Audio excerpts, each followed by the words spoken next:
Avez-vous déjà entendu parler de l'accompagnement des Montessori 7? Il s'agit d'un accompagnement autour de la parentalité et de l'instruction, qu'il s'agisse de l'instruction en famille ou du co-schooling. C'est notre communauté sur abonnement mensuel dans laquelle vous pouvez retrouver une tonne de ressources, puisque chaque mois, nous abordons un nouveau thème. Et je voudrais justement vous présenter un petit peu les ressources que nous avons abordées en novembre et décembre et que vous pouvez retrouver sur l'accompagnement, en plus de toutes les ressources passées depuis des années et des années. En novembre et décembre, nous nous sommes concentrés sur la préparation de Noël. Et donc, nous vous proposons plein d'idées pour un Noël un peu plus écologique et économique. Nous vous proposons un magnifique village de l'Avent, qui peut être un calendrier de l'Avent, avec 24 petites maisons dans lesquelles vous pouvez mettre toutes sortes de choses pour passer un bon moment avec vos enfants, déjà en réalisant ce village de l'Avent, et puis ensuite en l'ouvrant jour après jour. Et on vous a préparé plein de petites idées, de petits mots que vous pouvez glisser dans ce village de l'Avent pour faire autre chose que simplement manger des chocolats dans l'attente de Noël, mais plein de petites choses pour renouer les liens familiaux et passer de bons moments dans cette période qui doit rester une période de douceur, de douce attente avant Noël. Et puis, parce qu'avec les cadeaux vient souvent la question de l'argent, je vous propose le mercredi 4 décembre un atelier qui est enregistré, évidemment. Et donc, si vous écoutez cet épisode après le 4 décembre, vous pourrez retrouver l'enregistrement sur l'accompagnement. Cet atelier sera sur le thème « Comment transmettre la valeur de l'argent à nos enfants ?» et ce, dès l'âge de 3 ans à peu près. Donc, si vous êtes intéressé, n'hésitez pas à rejoindre l'accompagnement. Le lien est dans les notes de cet épisode. Bonne écoute!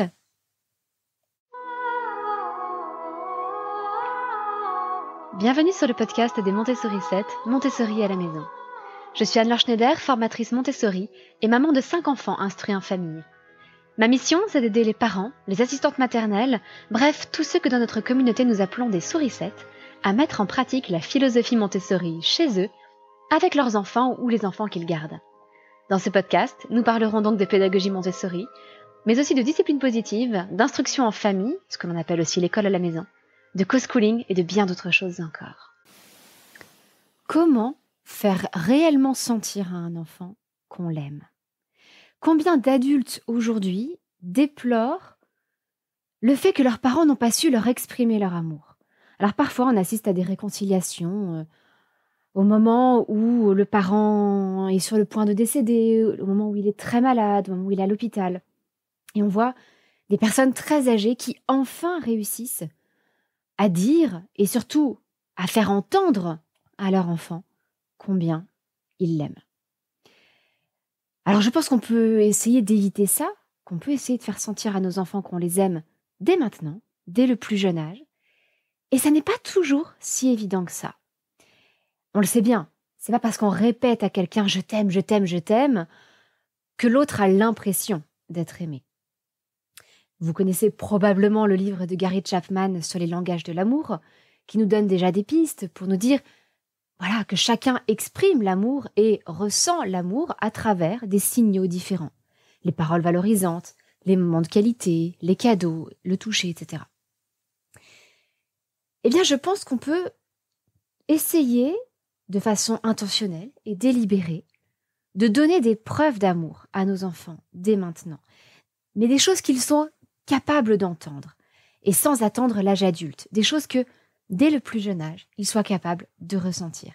Pourquoi ? Parce que cet amour que nous allons leur donner et qu'ils vont être capables de recevoir, ça va les aider à construire leur personnalité, à construire leur estime d'eux-mêmes, à se respecter plus tard, et bref, à devenir des adultes épanouis avec le sentiment qu'ils sont précieux, qu'ils ont de la valeur, qu'ils sont aimés. Alfred Adler considérait qu'il y avait 2 besoins fondamentaux de l'être humain, alors au-delà des besoins physiques, des besoins psycho-affectifs, le besoin d'appartenance et le besoin de contribution. Eh bien, c'est à nous, parents, d'être les premiers acteurs, les premiers créateurs de ce sentiment d'appartenance chez nos enfants. Lorsque j'ai réfléchi à ce podcast, j'ai réfléchi à ce qui se passait dans le couple. Et dans le couple, il y a des auteurs qui sont une référence qui sont les Gottman. Les Gottman, parce qu'il s'agit d'un couple, justement, un mari et sa femme, qui ont fait énormément de recherches sur les couples et ce qui faisait que des couples restaient unis ou non. Ils ont créé ce qu'ils appellent le Love Lab, le laboratoire de l'amour. C'est un petit peu La croisière s'amuse comme titre, mais bon. Dans ce laboratoire, ils ont invité des couples à venir discuter entre eux, à se disputer, de la façon dont ils se disputent habituellement, à aborder les sujets qui fâchent, pendant que des caméras analysaient la moindre de leurs expressions faciales, analysaient leurs paroles, etc., etc. Et puis ils ont reconvoqué ou réinterrogé ces groupes 3 ans, 6 ans plus tard, et ils leur ont demandé quel était leur degré de satisfaction dans leur couple et ils ont observé quelle était leur situation de couple. Est-ce qu'ils étaient encore ensemble? Est-ce qu'ils étaient heureux ensemble? Est-ce qu'ils étaient séparés? Ils ont tout étudié. Et rétrospectivement, ils ont essayé de découvrir dans les enregistrements qui avaient été faits 6 ans plus tôt, les signes annonciateurs des ruptures et les signes qui montraient que un mariage ou un couple était solide et reposait sur de bonnes bases. Ce qui est extrêmement intéressant, c'est qu'il y a plusieurs choses qui sont ressorties, mais il y en a une en particulier qu'ils appellent « response to a bid », c'est-à-dire la réponse qu'un membre du couple a lorsque l'autre fait une demande d'attention. Alors, c'est ce qu'ils appellent a bid. A bid, c'est donc une demande, en l'occurrence une demande d'attention. Je vais rentrer un petit peu en détail dans ce que c'est exactement que ces demandes d'attention et comment on peut y répondre, mais avant ça, je voudrais vous montrer à quel point c'est important. Parmi les couples qui déclaraient un niveau de satisfaction le plus élevé dans leur relation, et des couples qui en particulier étaient encore mariés 6 ans après, ils ont découvert que ces couples, donc 6 ans avant, répondaient à près de 86% des demandes d'attention de leur partenaire. En revanche, dans les couples qui, 6 ans après, déclaraient un niveau de satisfaction faible par rapport à leur couple et qui avaient fini par se séparer, les réponses aux demandes d'attention n'étaient que de 33%.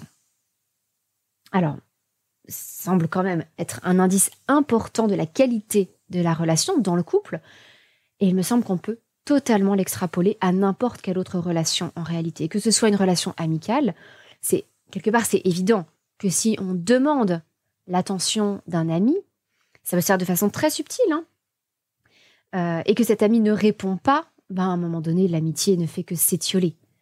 Exactement comme souvent on reproche à des amis de ne parler que d'eux, de ne s'intéresser qu'à eux. C'est une relation à sens unique. Et dans ces cas-là, en général, l'amitié disparaît. Et dans les relations parents-enfants, c'est un petit peu la même chose.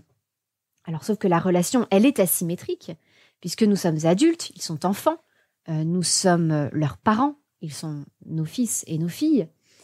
Nous avons à leur apporter plus de choses qu'ils n'ont à nous en apporter. Le couple est une relation vraiment réciproque. L'amitié est une relation réciproque. La relation parent-enfant est une relation asymétrique. Évidemment, nous retirons beaucoup de choses de la relation parent-enfant en tant que parents. Nous retirons de la joie, des émotions très belles, très fortes. Mais nous apportons des choses que nos enfants n'ont pas à nous apporter. Nos enfants n'ont pas à prendre soin de nous. Nous avons à prendre soin d'eux. Donc, malgré tout, cette réponse aux demandes d'attention, elle est très importante, mais elle est surtout dans le sens où nous, parents, nous devrions faire attention à répondre aux demandes d'attention de nos enfants. Alors, ce que je voulais vous détailler, c'est à quoi peuvent ressembler ces demandes d'attention. J'ai déjà vous donné 2 ou 3 exemples dans le couple, et puis on va surtout s'intéresser ensuite aux exemples avec nos enfants. Imaginons que les 2 membres du couple sont dans leur lit le soir en train de bouquiner, de lire un magazine. Et puis, imaginons que moi je dise juste ça. C'est une demande d'attention. Et il va y avoir des réactions très différentes selon que mon mari me dit tiens, tu as lu quelque chose d'intéressant? Ou qu'il m'ignore? Ou qu'il dit, oh, écoute, tu peux pas la fermer, là, je suis en train de lire, j'essaie de me concentrer sur mon bouquin. Vous imaginez bien que la qualité de la relation ne sera pas la même. Et donc, si on reste attentif à ces petites demandes d'attention, qui peuvent être directes, par exemple, oh là là, chérie, t'imagines pas, la journée que j'ai eue, c'était l'horreur. C'est une demande d'attention. Ça demande quelque chose dans la relation. Ça demande une réponse de la part de mon partenaire. Ça peut être aussi subtil qu'un soupir. Ça peut être un geste, par exemple, je sais pas, dans la rue, prendre la main de son partenaire. Ça peut être se blottir contre son partenaire. À ce moment-là, une réponse positive, ça peut être que le partenaire mette son bras autour des épaules de la personne. Ou une réponse négative, à l'inverse, ça peut être de s'écarter. Ou de prendre même un air un peu dégoûté, de se secouer un peu, genre « oh, tu m'embêtes ». Et puis une réponse neutre, ça serait de complètement ignorer la personne, c'est-à-dire de faire comme si elle n'était pas blottie contre soi. Et bien tout ça, ça a donc une importance phénoménale dans la relation. Et si nous pouvons faire attention à tous les moments où nos enfants essaient d'attirer notre attention, et aux 3 façons différentes dont on peut y répondre, une façon positive, une façon neutre, une façon négative, eh bien nous allons pouvoir améliorer considérablement la qualité de nos relations, sans forcément y passer des heures. En fait, ce sont des réponses dans l'instant. Et même si on est occupé et qu'on ne peut pas y consacrer du temps sur le moment, on peut avoir une réponse positive, c'est-à-dire qui accueille ce que l'autre a à nous dire, tout en lui disant « je vois que c'est important, là, tout de suite, je n'ai pas le temps, mais voilà à quel moment on pourra en parler. » Alors, je vais vous donner quelques exemples. Imaginons que votre enfant vienne vers vous. Dis, maman, tu peux jouer avec moi, s'il te plaît? Alors évidemment, une réponse hyper positive, ça serait « mais oui, j'adorerais jouer avec toi, allons-y ». Une autre réponse positive, ça serait « non, ça me ferait très plaisir, chérie, mais je dois finir de préparer le repas. Est-ce qu'on peut en reparler après le dîner ?» Ça reste une réponse positive à la demande de mon enfant. Une réponse neutre, c'est « je l'ignore, je continue à couper mes carottes ». Et une réponse vraiment négative, c'est « tiens, passe-moi le sel ».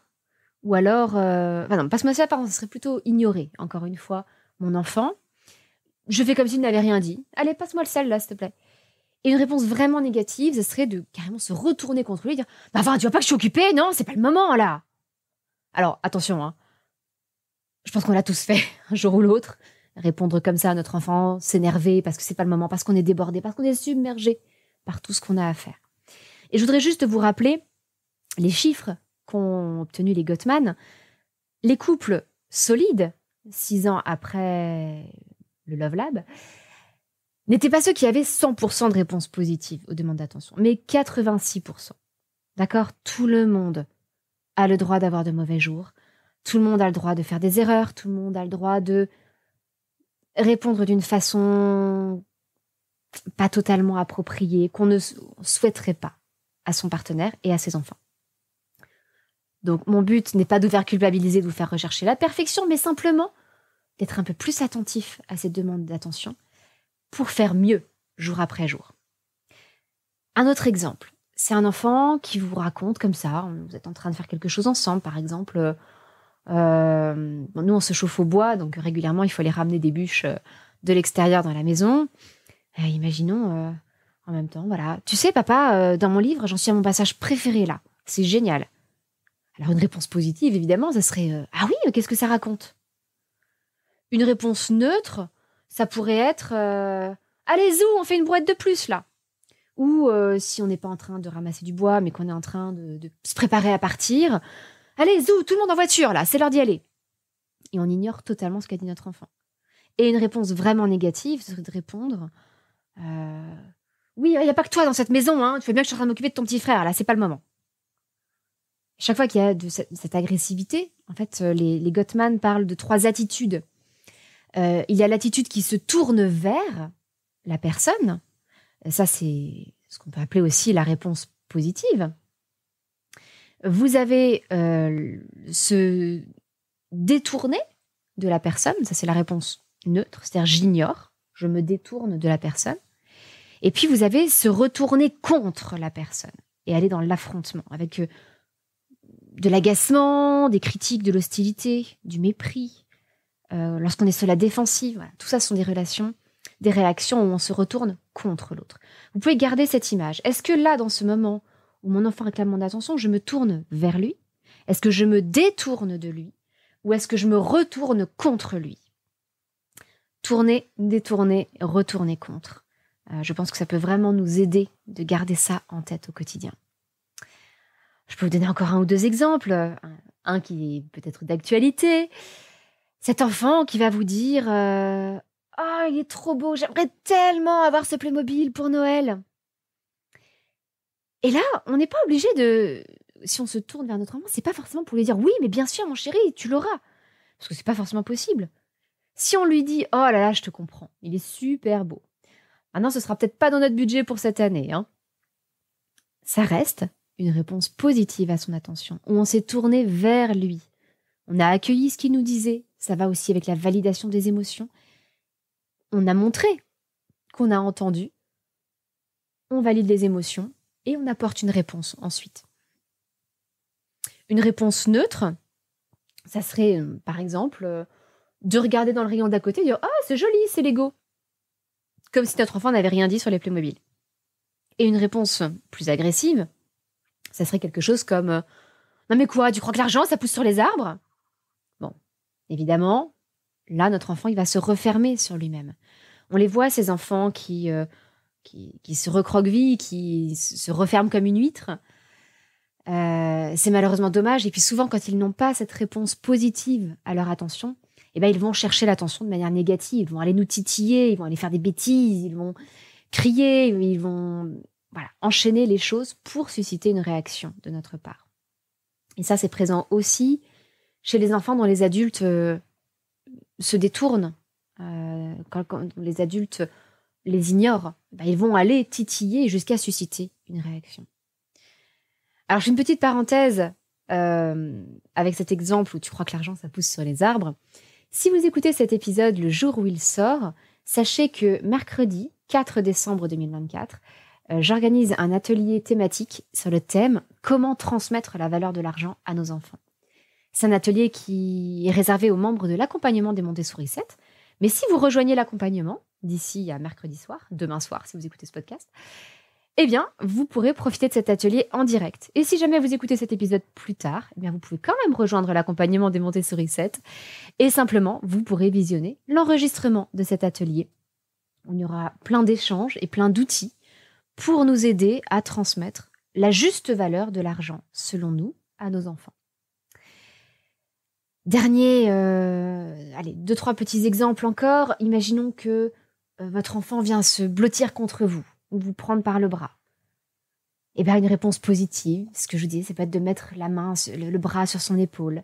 Ça peut être de lui caresser les cheveux. Ça peut être de le serrer un peu plus fort.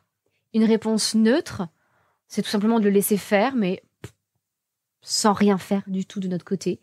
Et puis, une réponse négative, c'est de le repousser. Alors parfois, encore une fois, les réponses positives, c'est pas forcément dire amen à tout ce que veulent les enfants. Parfois, moi, ça m'arrive que une de mes filles en particulier, qui ont un peu plus ce genre d'attitude, viennent me serrer dans ses bras quand on marche, quand on se promène, et peut-être qu'il faut que je cherche quelque chose dans mon sac à main. Là, je lui dis, attends, excuse-moi, il faut juste que je prenne quelque chose dans mon sac à main. Et de façon délibérée, juste après, je la prends dans mes bras et je la recolle contre moi pour lui montrer que voilà, c'était juste temporaire parce que j'ai besoin d'accéder à quelque chose, mais le plus important, c'est elle. Et il y a 2 circonstances qui sont très parlantes pour les enfants, pour répondre à leurs besoins d'attention. 2 choses que vous pouvez faire qui ont un effet, j'ai envie de dire presque magique. La première, ce sont les temps dédiés. C'est-à-dire, nous on appelle ça des moments à nous, à la maison, des moments où on est à 100% avec tel enfant. En tête à tête, moi l'adulte et mon enfant, un de mes enfants seulement. Et ces moments, ils sont extrêmement précieux. Et au départ, je me disais, pendant ces moments, je vais mettre mon portable sur silencieux, ou en mode ne pas déranger. Et puis j'ai changé d'avis à un moment. Et vous savez ce que j'ai fait ?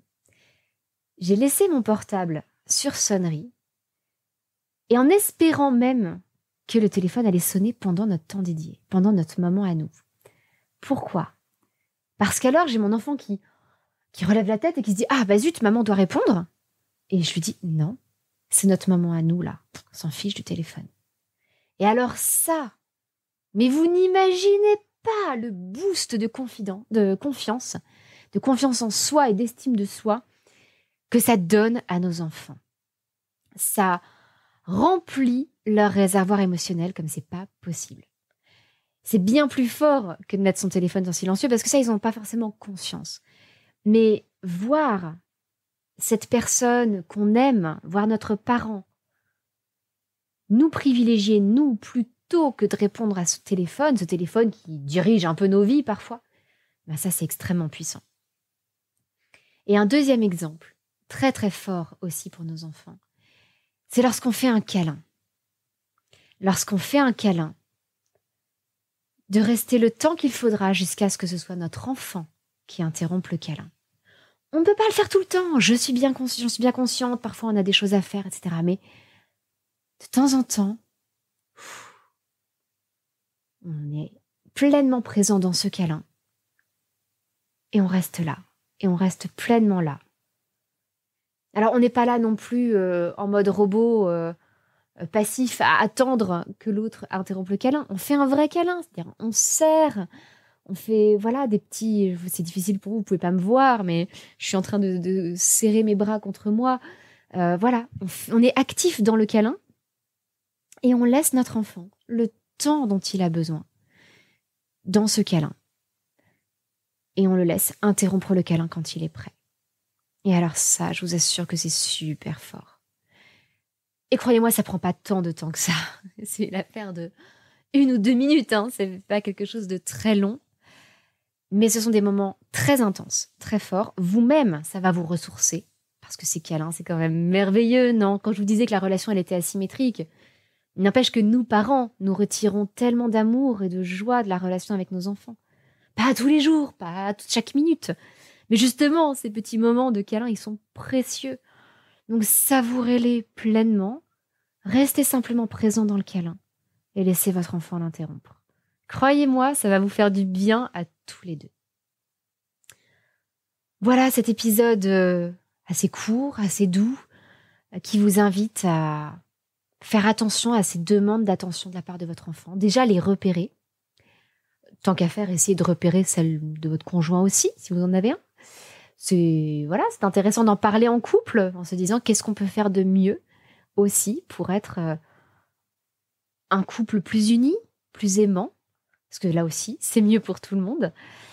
Et faites attention à ça avec vos enfants, essayez de les repérer et ensuite essayez d'y répondre de façon positive, tout en respectant vos besoins, mais simplement en leur accordant cette attention et en validant ce qu'ils peuvent ressentir s'ils expriment des émotions. Et puis ensuite, en leur disant une réponse rationnelle, s'il y a besoin de porter une réponse du style « oui, tu peux avoir ce cadeau » ou « non, tu ne pourras pas avoir ce cadeau ». Voilà, c'est tout pour aujourd'hui. J'espère que ça va vous permettre de passer une merveilleuse semaine en famille. Et je vous donne rendez-vous mardi prochain pour un nouvel épisode du podcast. À très bientôt, votre petite sourisette, Anne-Laure.